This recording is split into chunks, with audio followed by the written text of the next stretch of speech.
महाराज मनु शतरूपा का आपने महिमा सुनी। उनके दो पुत्र थे, उत्तानपाद, प्रिव्रत।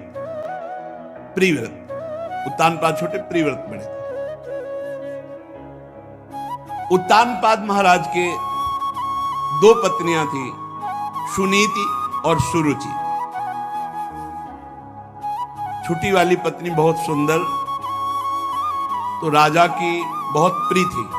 उत्तानपाद राजा की बड़ी प्रिय रानी थी सुरुचि, और जो सुनीति थी वो बड़ी रानी थी और बहुत धर्मज्ञ थी। सुरुचि मानो नाम का पूरा प्रभाव स्वभाव पे पड़ गया। अपनी रुचि के अनुसार हो तो ठीक है, रुचि के प्रतिकूल हो तो बर्दाश्त रही, ऐसी छोटी रानी। और सुनीति वो रुचि के अनुसार नहीं, वो नीति के अनुसार चलती थी। हमारी रुचि क्या है? अभी अच्छी रुचि है, फिर गलत रुचि हो सकती है, लेकिन शास्त्र क्या कहता है, गुरुवाणी क्या कहती है, हमको उसके अनुसार, सुनीति गुरु के वचन के अनुसार, नीति के अनुसार चलना। तो जो सुनीति से चलता है उसके ध्रुव प्रकट होते हैं। वैसे सुनीति से चलने वाले अरबों में कोई एक होंगे, और रुचि से चलने वाले, सुरुचि से चलने वाले सब हैं। राजा को रुचि प्रिय थी, सुरुचि। उत्तानपाद हम सब हैं, पैदा ऐसे ही हुए हैं। दो हैं, अंदर आओ। सुमति कुमति सब के उर राही। सुमति सुनीति, और जब रुचि के अनुसार चला जाता है तो कुमति बढ़ जाती है, और कुमति अमंगल कारणीय होती है, और सुमति संपत्ति और सुख प्रदान करने वाली होती है। सुमति सुनीति, कुमति सुरुचि। अपनी रुचि के अनुसार चलना। अपनी रुचि के अनुसार थोड़ी चला जाता है, शास्त्र और गुरु की वाणी के अनुसार चला जाता है। यद्यपि राजा को सुनीति जैसी महामहिम रानी प्राप्त थी, पर वो प्यार करते थे सुरुचि को। राजा कौन है? ये जीव। ये जीव रुचि के अनुकूल चलता है। जैसी मन बुद्धि रुचि दे रहे हैं उसी की सलाह में भटकता चला जाता है। और जो सुनीति बुद्धि होती है वो भटकने नहीं देती। नहीं, ये गलत है, नहीं होगा, ये शास्त्र विरुद्ध है, ये धर्म विरुद्ध है। राजा को सुरुचि अधिक प्रिय थी। सुनीति जी के पुत्र हुए ध्रुव जी, पर सुनीति को राजा प्यार वैसा नहीं करते थे। एक दिन राजा उत्तानपाद सुरुचि के पुत्र उत्तम को गोद में बैठा कर प्यार कर रहे थे। अगर उत्तम न माने तो रुचि रही नहीं जाएगी। अपनी रुचि को श्रेष्ठ मानने के कारण ही, मान्यता देने के कारण ही दुर्गति होती है। वो उत्तम को दुलार कर रहे थे, तो ध्रुव जी राजा के समीप गए, महाराज उत्तानपाद के, और ऐसे 5 वर्ष के बालक थे, ऐसे हाथ उठाया कि पिताश्री हमको भी गोद में ले लें। अब ये सुरुचि के खिलाफ हुई ना, कि जहां मेरा पुत्र वहां सौत का पुत्र कैसे। घमंड में भरी हुई सुरुचि ने देखा कि प्रयत्न कर रहा है पिता की गोद में बैठने के लिए। दाह भरे शब्दों से हाथ पकड़ा, ऐसे झिटिक दे, तू इस सिंहासन पर बैठने का अधिकारी है।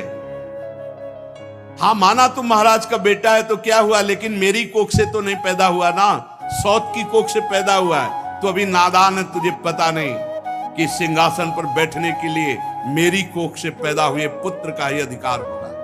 ये दुर्लभ इच्छा तेरी पूर्ति होने वाली कभी नहीं। और झिटिक दिया ध्रुव को।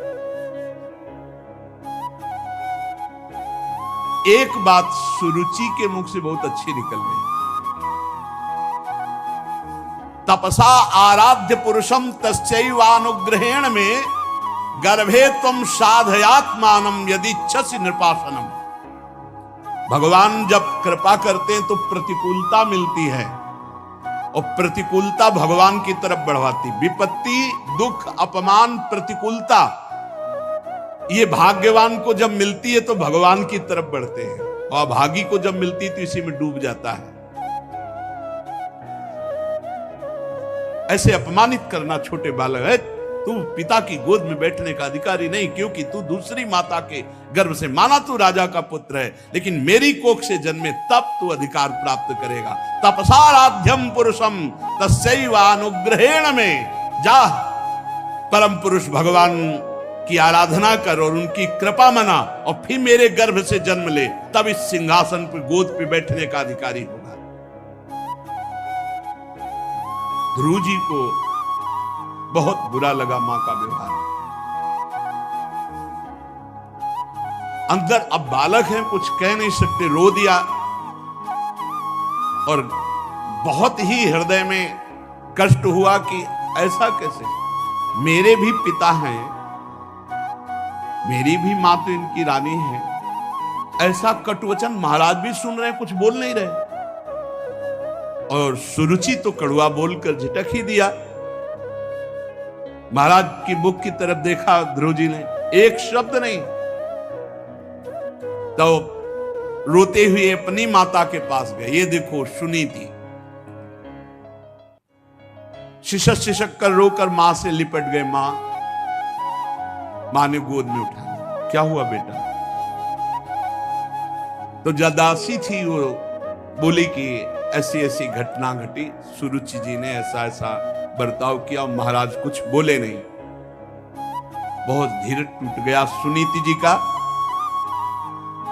देखो विपत्ति भगवान की प्राप्ति कराने वाले हैं। वो बहुत से सूक्ष्म में, क्योंकि महाराज बात भी नहीं करते थे और कम से कम बेटे को दुलार कर लेते। बेटे का अपमान, तो रुदन को बहुत रोका कि अगर हम रुदन करने लगी तो मेरा बेटा तो धैर्य ही टूट जाएगा। आंसुओं को अंदर ही रोक करके कहा, बेटा पहली बात तो यह है कि जो तुम्हारा अमंगल करे उनका कभी अमंगल नहीं सोचना चाहिए। ये सुनीति, ये नीति है।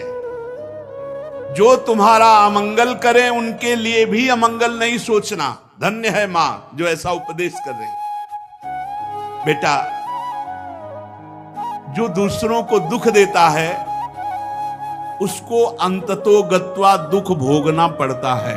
ये सुनीति। तुम उसके दुख की कामना मत करो, वो खुद भोग लेगा। उमा क्षमा सापौते भारी, अपने कर्म जाय अपकारी। अपकार, अवहेलना, दुख, प्रतिकूलता, निंदा, अपमान करने वाले के लिए तुम कुछ मत सोचो। उसका कर्म ही उसको नष्ट कर देगा। तुम क्षमा कर दो। और जो तुम्हारी माता सुरुचि ने कहा ना, बहुत सुंदर लगा मुझे। उन्होंने कहा ना कि ठीक है तुम राजा के पुत्र हुए तो क्या हुए, तो बेटा महाराज मुझे पत्नी की दासी भी स्वीकार करने में अब लज्जा आती है उनको, क्योंकि नवीन रानी मिल गई है तो मुझे दासी भी नहीं मानते, पत्नी की क्या बात। पर बेटा एक बात तुम्हें बहुत अच्छी मां ने कही कि तुम भगवान नारायण की आराधना करो। तो यह बात हमें बहुत अच्छी लगी। क्या बेटा तुम उन माता की बात मानोगे? और मेरी भी सहमति है कि तुम भगवान की आराधना करो। और देखो भगवान की आराधना करने से तुम्हारे परदादा ब्रह्मा जी को परमेष्ठी पद प्राप्त हुआ। तो मुझे लगता है कि तुम चाहो तो ऐसा पद प्राप्त हो सकता है जिसे ब्रह्मा भी नमस्कार करें, ऐसा पद। इसीलिए माता और पिता सबसे बड़े गुरु माने गए हैं। अगर गलत सलाह दे दे तो जीवन बर्बाद हो जाए बच्चे का, और अच्छी सलाह दे दे तो जगत बंदनी पुत्र हो जाए। गांव में एक सुल्ताना डाकू की नौटंकी देखी थी जब स्कूल में पढ़ते थे। तो उसमें जब उसको पकड़ करके आखिरी में फांसी की सजा दी गई तो उससे पूछा गया कि तुम्हारी अंतिम कोई इच्छा है? तो उन्होंने कहा मेरी मां को मुझे मिला दो। तो अंतिम इच्छा पूर्ति करने के लिए मां को मिलाया गया तो मानो गले लग रहा हो ऐसा दिखाई दिया और नाक काट ली अपने दांत से अपनी मां की। तो अफसरों ने पूछा ऐसा क्यों तुमने किया है, तुम्हारी मां है। बोले पहली बार जब कलम चुरा के स्कूल से लाया था तो इस मां ने कहा था शाबाश बेटा लिखने के काम में आएगी। मैंने समझा अच्छा कार्य है और आज मैं इतना भारी चोर बना कि मुझे फांसी की सजा मिल रही। अगर पहले दिन मां थप्पड़ मार देती तो आज फांसी का फंदा मेरे गले में न लगता। ये वो मां है मुझे डकैत बनाने वाली। मां प्रथम गुरु है, इसीलिए बहुत संभल कर आचरण करना चाहिए बच्चों के सामने, बहुत संभल कर जबान खोलनी चाहिए, ऐसा व्यवहार ऐसा बर्ताव जिससे उनके संस्कार गलत ना होने पाए। सुनीति जी ने कहा तुम्हारी मां ने बहुत ठीक कहा कि भगवान श्री हरि की आराधना करके, तो आराधना शब्द पर ध्यान दो बेटा। तुम देखो तुम्हारे दादा स्वयंभू मनु स्वयं बड़ी बड़ी दक्षिणा वाले यज्ञों से भगवान की आराधना करते रहते हैं और अलौकिक पदवी को प्राप्त हुए, अलौकिक सुख को प्राप्त हुए। बेटा मेरी भी यही इच्छा है। ओहो धन्य है माता सुनीति को। मेरी भी यही इच्छा है कि तू भक्त वत्सल भगवान की आराधना कर और जन्म मृत्यु चक्र से छुड़ाने वाले जनार्दन भगवान श्री हरि का साक्षात दर्शन प्राप्त कर, उन्हीं के मार्ग का अनुसरण कर। बेटा जब तू पवित्र हृदय से भगवान का भजन करके पुकारेगा तो बहुत जल्दी भगवान तुझे दर्शन दे देंगे और भगवान का मिलना परम मंगल। बेटा कमलदल लोचन भगवान श्री हरि को छोड़कर कोई तुझे दुख रहित कर सके ऐसा मुझे नहीं दिखाई देता। इसीलिए बड़े बड़े ऋषि मुनि महात्मा जन ब्रह्मा आदि जिनकी वंदना करते रहते हैं, उन्हीं भगवान को तू रिझा ले। लक्ष्मी जी दीपक की भांति कमल लेकर जिनकी खोज करती रहती, उन्हीं भगवान को तू रिझा ले। मेरी भी यही इच्छा है। माता के जब वचन सुने तो रोना बंद कर दिया और विचार किया कि जब मां की भी यही अनुमति है तो मुझे बुरा नहीं मानना चाहिए भी माता के वचन को, और अब मैं भगवान की आराधना करूंगा। साष्टांग दंडवत हुए मां के चरणों में, कहा मां अब मैं तभी आपके सामने आऊंगा जब भगवान का दर्शन पालूंगा। प्रणाम किया। 5 वर्ष के बालक ध्रुव जी हैं और भगवान की प्राप्ति के लिए राज्य से निकल पड़े। जब कोई भगवान की प्राप्ति के लिए चलता है तो गुरु की अत्यंत आवश्यकता होती है। बिना गुरु के भगवत प्राप्ति असंभव, असंभव। चाहे शिव बिरंच सम होई, गुरु बिनु भवनिधि तरह न कोई। बिना गुरु के परम गुरु देवर्षि नारद जी उसी समय आ गए। नारदस तदुपाकर्ण्य ज्ञात्वा तस्य चिकीर्षितम् स्पृष्ट्वा मूर्धन्य पाणिना प्राह विस्मितः। ध्रुव जी को ऐसे दुलार कर ले, कहा जा रहे हो राजकुमार, कहा जा रहे हो? देवर्षि नारद। ध्रुव जी एकदम सावधान। नारद जी देख रहे कैसा स्वभाव इस बालक का दृढ़ है, एक नेत्रों से तेज प्रकट हो रहा है ध्रुव के। तुम नन्हे से बच्चे हो, सौतेली मां के कटु वचन से तुम्हारा हृदय दुखी हुआ।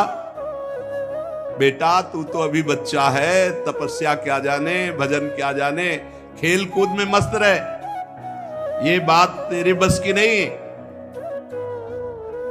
अच्छा रही मान अपमान की बात, तो 5 वर्ष के बालक, तेरे को क्या मान अपमान, बच्चे को क्या मान अपमान, फिर कोई और थोड़ी था, तेरे माता पिता ही तो थे। देखो तुम्हारा यह ज्ञान है जो तुम बुरा मान रहे हो, लौट जाओ, अपने घर जाओ, खेलो कूदो, तुम्हारी तपस्या या भजन करने की अवस्था नहीं। जीव को अपने कर्मानुसार भोगना पड़ता है, सुख दुख मान अपमान लाभ हानि, संतुष्ट रहो। ऐसा मत विचार करो कि कोई अपमान किया। अच्छा, तू माता के उपदेश से योग साधना के द्वारा भगवान की प्राप्ति करने चला है। अरे तुम्हारे जैसे बालकों के लिए ये बहुत कठिन है। ये तो बड़े बड़ों के लिए कठिन, तुम तो अभी बालक हो। बड़े बड़े योगी जन अनेक जन्म जन्मांतर साधना करते रहते हैं, बड़ी बड़ी कठोर तपस्याएं करते रहते हैं, पर भगवान के मार्ग का ही पता नहीं पाते। भगवान की प्राप्ति तो जाने दो। इसलिए हट छोड़ो, घर वापस जाओ। जब बड़े हो जाना तब फिर साधना के लिए प्रयत्न करना। देखो, जब कोई भगवत मार्ग में, सही मार्ग में चलता है तो उसकी परीक्षा होती है। प्रलोभन और भय, ये दो परीक्षाएं होती हैं। भय दिखाया जा रहा है देवर्षि नारद जी ने। दुखी नहीं होना चाहिए, वापस लौटो, जाओ, खेलो कूदो, आनंद लो। ध्रुव जी ने कहा पहले तो हमारा प्रणाम स्वीकार करें, और दूसरी बात यह है कि आपको पता होना चाहिए कि मैं कौन हूं। मैं क्षत्रिय स्वभाव का राजकुमार हूं। मेरे में विनय का अभाव है। एक बार जो ठान लिया उसे कोई तोड़ नहीं सकता। ये बात पकड़ो। उपासक की जिद ऐसी होनी चाहिए कि अब अगर हम भगवान के मार्ग में चल दिए तो गर्दन कटा सकते हैं, प्राण हमारे चले जाए, लेकिन कुमार्ग में नहीं चल सकते, मनोरंजन नहीं कर सकते। देखो देवर्षि नारद जी समझाए, उत्तर क्या दे रहे ध्रुव जी। सुरुचि माता ने कटुवचन रूपी बाणों से मेरे हृदय को विदीर्ण कर लिया। हे देवऋषि, आपके उपदेश वहां तक नहीं पहुंच पा रहे। ब्राह्मण, मैं आपके सामने नियम लेता हूं, मैं उस पद पर अधिकार करूंगा जो मेरे बाप बाबा को भी नहीं प्राप्त हुआ। बाप उत्तानपाद, बाबा स्वयंभू मनु, परमेष्ठी पद भी जिसे नमस्कार करता वो ध्रुव पद है, आज भी विराजमान है। मैं त्रिलोकी में सर्वश्रेष्ठ पद पर, क्या निष्ठा है, क्या निष्ठा है। पदम त्रिभुवनोत्कृष्टम जिगीषो साधुवर्त में, मैं वो त्रिभुवन में सबसे बड़ा पद प्राप्त करना चाहता हूं जिसे बाप बाबा पर बाबा को भी नहीं मिला है। पितृभिर ब्रह्मन नन्यैरपि, जिन्हें अन्य किसी को प्राप्त ही नहीं हुआ, चाहे हमारे बाबा हो चाहे हमारे पर बाबा हो। अगर आप कृपा करना चाहते हैं तो मुझे उपाय बता दीजिए, बस वापस जाने की तो बात आप बंद कर दीजिए। आप सर्वज्ञ हैं, मुझे वो उपाय बताइए जिससे वो पद प्राप्त होगा। ध्रुव जी की बात सुनकर नारद जी बहुत मुस्कुराए। देखा चेला पक्का है। नारद जी ने कहा, बेटा तेरी माता सुनीति ने जो तुझे बताया वो तेरे लिए परम कल्याण का मार्ग है। बहुत सुंदर, बहुत सुंदर। भगवान श्री कृष्ण ही, भगवान श्री हरि ही वो उपाय है जिससे परम पद प्राप्त होता है। तू चित्त लगाकर उन्हीं का नाम जप कर, भजन कर। जिस पुरुष को धर्म अर्थ काम मोक्ष कुछ भी चाहिए, उसे एकमात्र भगवान के नाम जप। ध्यान दो, भगवान का नाम। विश्वास नहीं लोगों को हो रहा है, ये माया का नाम पकड़ लो, सब प्राप्त हो जाएगा। बेटा तेरा कल्याण हो। अब तू यमुना जी के तटवर्ती परम पवित्र मधुवन मथुरापुरी को जा। आदेश किया। यहां देखो, मधुवन से भी श्रेष्ठ वृंदावन। माथुरपुर में, माथुर मंडल में सबसे श्रेष्ठ ब्रज 84 कोस, उसमें भी गोष्ठ वृंदावन, गोपी वृंदावन, फिर नवनिवृत्त निकुंज वृंदावन। श्री हरि का नित्य निवास मथुरा में है, इसलिए तू मधुवन को जा। मथुरा नित्य कृष्ण को वास, निस्दिन श्याम न छाणत पास, तास सकल लीला कही। वहां श्री हरि नित्य विराजमान रहते हैं। पुण्यम मधुवनम यत्र सानिध्यम नित्यदा हरे। बड़ा पुण्यमय क्षेत्र है मथुरापुरी, यहां नित्य भगवान श्याम सुंदर विराजमान रहते हैं। और परम पावन श्री यमुना जी, कालिंदी जी, उनमें तीनों समय स्नान करना। स्नात्वानुशवनम तस्मिन् कालिंद्याः सलिले शिवे कृत्वोचितानि निवसन्नात्मनः कल्पिताशनः। 3 टाइम यमुना जी का स्नान करना और स्थिर होकर बिना हिले डुले शरीर को ऐसे रेचक किया जाता है, ऐसे पूरक किया जाता है, ऐसे कुंभक किया जाता है। प्राणायाम सिखाया, प्राणों को वश में करना। भूख प्यास पर विजय प्राणों को वश में करने से हो जाती है। और निरंतर प्रसन्न रहते हुए भगवान का नाम जप करते हुए उनका ध्यान करना। बेटा, परम गुरु श्री भगवान का ऐसे ध्यान करना कि भगवान के बड़े बड़े सुंदर कमल जैसे नेत्र, बड़ा सुंदर प्रसन्न मुद्रा में मुख, और ऐसा देखो कि वो बस प्रसन्न होकर तुमको वरदान देना ही चाहते हैं। भगवान की बड़ी सुंदर नासिका, बड़े सुंदर भौं, बड़े सुंदर कपोल, वो देवताओं को भी मोहित करने वाले, तरुण अवस्था, किशोर अवस्था, अंग बड़े सुडौल, लाल लाल ओठ, रत्नारे नेत्र, प्रणत जनों का आश्रय देने वाली सुंदर भुजाएं, वक्षास्थल में श्री कौस्तुभ मणि, श्री वत्स का चिन्ह, सजल जलधर के समान श्याम वर्ण, गले में सुंदर बनमाला। भगवान मुस्कुरा करके वरदान देना ही चाहते, ऐसे सुंदर रूप में। जिस समय तुम्हारा मन भगवान के स्वरूप में लग जाए, तो मैं तुम्हें मंत्र बता रहा हूं। इस मंत्र का जिस नियम से मैं बता रहा हूं, जब करोगे तो 7 दिन में सिद्धों के दर्शन हो जाएंगे। 7 दिन में। जपयश्च परमो गुहा श्रूयताम में नृपात्मजो यम सप्तरात्रम प्रपठन पुमान पश्यति खेचरान। जो आकाश में सिद्ध विचरण करते हैं, 7 दिन इस मंत्र के जप से, जैसी मैं पद्धति बता रहा हूं, सिद्धों के दर्शन हो जाएंगे। सिद्धों के दर्शन होने का मतलब है भगवान की दर्शन की सामर्थ्य आना। पहले सिद्ध संतों के दर्शन होते हैं। भगवान के दर्शन के पहले सिद्ध संतों के, भगवत प्राप्त संतों के दर्शन होते हैं। ये जो मंत्र है, इसका गुप्त रूप से गुरुजन प्रदान करते हैं। शास्त्रों के मंत्रों का कभी कीर्तन या उच्चारण नहीं करना चाहिए। ये अंदर ही अंदर उपांशु या मानसिक जपे जाते हैं। जो ऐसा शास्त्र मर्यादा विरुद्ध कीर्तन आदि करते, उनके सुकृत नष्ट हो जाते हैं। शास्त्रीय विधान है। देवर्षि नारद जी ने 12 मंत्र का उपदेश किया। प्रभु का कैसे पूजन करना है, भाव के द्वारा देवर्षि नारद जी ने बताया और कहा, मौन का आश्रय लेना और आहार पर संयम करना। ये 2 बातें साधु के लिए या भगवत प्राप्ति करने वाले वैष्णव के लिए बहुत आवश्यक है, बहुत आवश्यक है। वाणी में शासन रखो, मौन का आश्रय लो, कम बोलो, भगवत शब्द बोलो, हितकर बोलो, सत्य बोलो, नहीं तो मौन रहो। और आहार पर संयम कर लो। आहार पर, ये बहुत बढ़िया बात है। ये 2 चीजें जीवन में सदैव रही हैं, क्योंकि गंगा किनारे किसी से बात करना नहीं और भोजन की व्यवस्था नहीं। जब कभी कभी थोड़ा गुड़ मिल जाता, कभी जैसे गंगा किनारे रहे, वो खेती जो करते हैं, बारी लगाते हैं, वो कभी 1 परेठा 2 परेठा दे दिए गंगा जल के साथ, बहुत आनंद में। ये साधक को 2 चीजों पर ध्यान देना चाहिए, वाणी, मौन, आहार थोड़ा।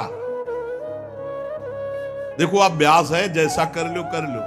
एक एक कवल कम करते जाओ, कम होता जाएगा, और एक एक कवल बढ़ाते जाओ तो पेट बढ़ता जाएगा, चर्बी बढ़ती जाएगी, भजन वजन तो होना नहीं। फिर भोजन नीरस, भजन सरस, और भोजन सरस तो भजन नीरस। नारद जी ने उपदेश किया कि भगवान की सबसे बड़ी पूजा क्या है, मौन रहना और आहार को बहुत लघु रूप में करना, और निरंतर भगवान के इस मंत्र को और इसी मंत्र से भाव के द्वारा पूजन करना। इस प्रकार जब हरि का मन वाणी शरीर से पूजन होगा तो तुम्हारा हृदय पवित्र हो जाएगा। निश्चल भाव से जब भगवान का ये द्वादशाक्षर मंत्र जब करोगे तो भगवान बड़ी जल्दी आकर आपको दर्शन देंगे। गुरुदेव ने मंत्र दिया, साधन बताया, भगवान का रूप। श्री ध्रुव जी ने नारद जी की 4 परिक्रमा की गुरुदेव की। धन्य है, देखो भगवत मार्ग में चले तो गुरु मिल गए। साष्टांग दंडवत प्रणाम किया और उनके चरण चिन्ह से रज माथे पे लगाई। ध्रुव जी के ऐसे गुरुदेव दुलार कर रहे हैं, जाओ बेटा, निश्चित भगवान श्री हरि मिलेंगे। नारद जी को उपदेश पाकर ध्रुव जी ने प्रणाम करके रज लेकर के उनका आशीर्वाद लेकर मथुरापुरी की यात्रा की, मधुबन की। नारद जी महाराज उत्तानपाद के महल में पहुंचे। उन्होंने बड़ी पूजा की, आराम से। नारद जी ने कहा, तुम्हारा मुख सूख रहा है, किस विचार में पड़े हो? क्या कमी आ गई जो तुम्हारा मुख सूख रहा है? महाराज उत्तानपाद। तो राजा ने कहा, महाराज अब मुझे बड़ा पश्चाताप हो रहा, मैं निर्दयी हूं। हाय, 5 वर्ष का नन्हा सा मेरा बच्चा मेरी गोद में बैठना चाह रहा था, मैंने कुछ नहीं बोला और इसने बहुत कटु वचन बोलकर निकाल दिया। हाय हाय,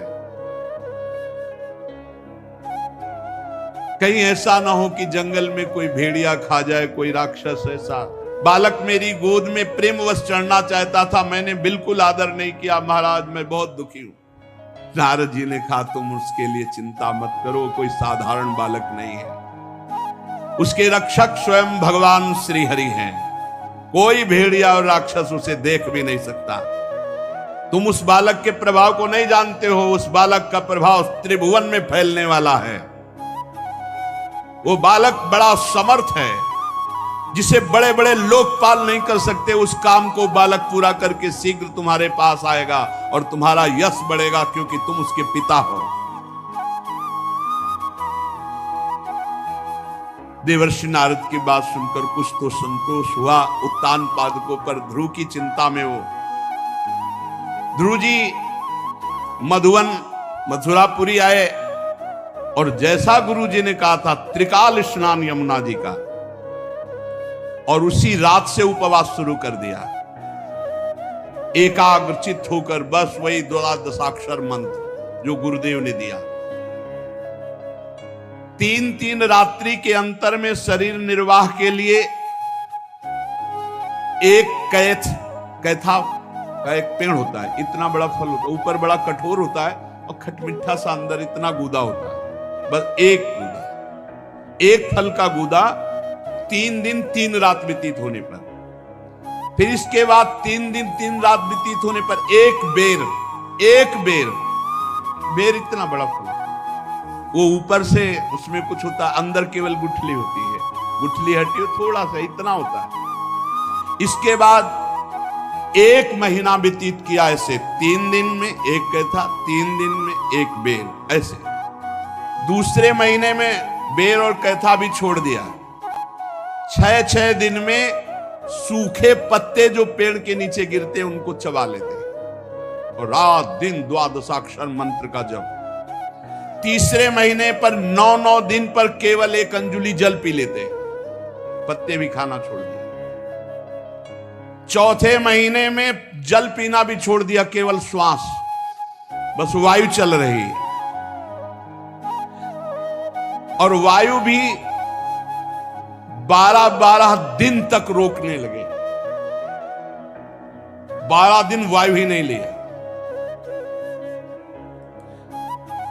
पर बहुत विचित्र, 5वें महीने में श्वास को जीतकर एक पैर केवल खंबे केवल खड़े होकर के, जैसे खंबा, एक पैर केवल, दोनों हाथ ऊपर उठाए, श्वास को रोक लिया, मन को खींचकर परमात्मा में पूर्ण स्थित, श्वास बंद। गजब की साधना, गजब की। जे ही परब्रह्म की धारणा करके श्वास बंद करके हाथ उठाए, 12 दिन तक श्वास ले, त्रिभुवन कांप उठा। जैसे ध्रुव जी ने श्वास रोक करके समाधि भाव से तो पृथ्वी कांपने लगी, त्रिभुवन में हाहाकार मच गया, बड़े बड़े देवता लोकपाल ब्रह्मादि भयभीत हो गए, श्वास सबकी रुक गई, सबकी। ध्रुव जी ने अपनी रोकी तो सबकी रुक गई, अन्य जीवों का सब श्वास प्रश्वास रुक गया।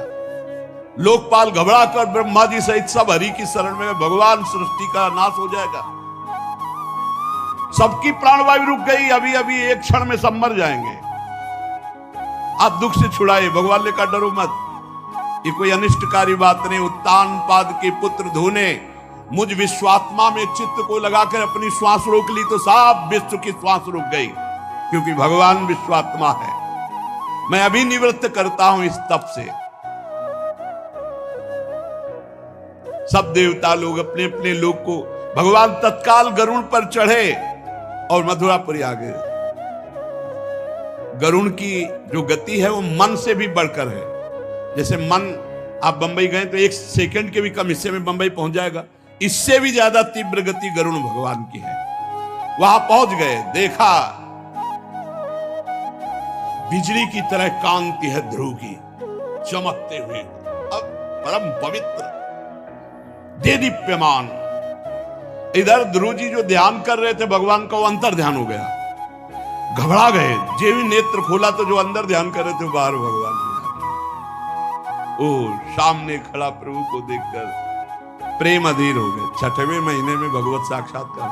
जब भगवत मिलन की चाह लगती है तो नहीं खान पान ते भावे है, नहीं कोमल वसन सुहावे है, सब विषय लगे ते खारा है, हरि आशिक का मग न्यारा। हाय हाय मच जाता है और फिर ऐसा अनुभव होने लगता है, आज भगवत साक्षात्कार, आज विश्वनाथ, आज मन अति हरस जनावन ते ही, आज देखी हो परम स्नेही। और भगवान निहाल कर देते हैं। ध्रुव जी ने सामने देखा जो अपने ध्यान का विषय प्रभु थे, वो सामने गरुड़ ध्वज भगवान गरुड़ पर विराजमान है, साष्टांग दंडवत भगवान के सामने ध्रुव जी प्रेम अधीर होकर लौट गए। भगवान कूद पड़े गरुड़ से, जैसे मां अपने बालक का ऐसे ध्रुव जी को उठा भुजाओं से कस ले, मानो मां बरस रही ले, जैसे मुख से चूमना, नेत्रों से करुणा बरसाना, हृदय। ऐसा थोड़ी होता है कि भगवान कोई ध्यान में मिल गए तो हम उतने भगवत साक्षात। भगवान ऐसे मिलते जैसे आप बैठे हैं, बस लगन, तीव्रता, चाह, कहो सो कहां जहां प्रभु नहीं हो, यहीं बैठे देख रहे। बहुत देर तक ध्रुव जी प्रेम मगन, भगवान भी प्रेम मगन। अब ध्रुव जी कुछ बोलना चाहते हैं, भगवान की स्तुति करना चाहते हैं, पर बालक है 5 वर्ष के, हाथ जोड़ते कुछ बोलने की, पर क्या भगवान के सामने बोले, हिम्मत भी नहीं पड़ रही और कुछ आता भी नहीं कि भगवान की कैसे स्तुति करे। भगवान ने ध्रुव जी की ये स्थिति देखकर पांचजन शंख को कपोल पे छुआ दिया। ध्रुव जी की जो ही छुआया तो तत्काल ब्रह्मबोध हो गया। इसमें लिखा तत्काल अपने स्वरूप का बोध ध्रुव जी को हो गया, ब्रह्मबोध हो गया छुआते ही। ये बड़ी महिमा की बात है। दैवीं परिज्ञात परमात्मा निर्णय, आत्मबोध हो गया। मम दर्शन फल परम अनुपा, जीव पावलिज सहज सु। ब्रह्म के स्वरूप का बोध हो गया और दिव्य वेद ध्रुव जी के मुख से निकलने लगे। ध्रुव जी ने भगवान की बड़ी दिव्य स्तुति की। तो आगे आनंद लेते हैं इस चर्चा आगे। श्री राधा वल्लभ।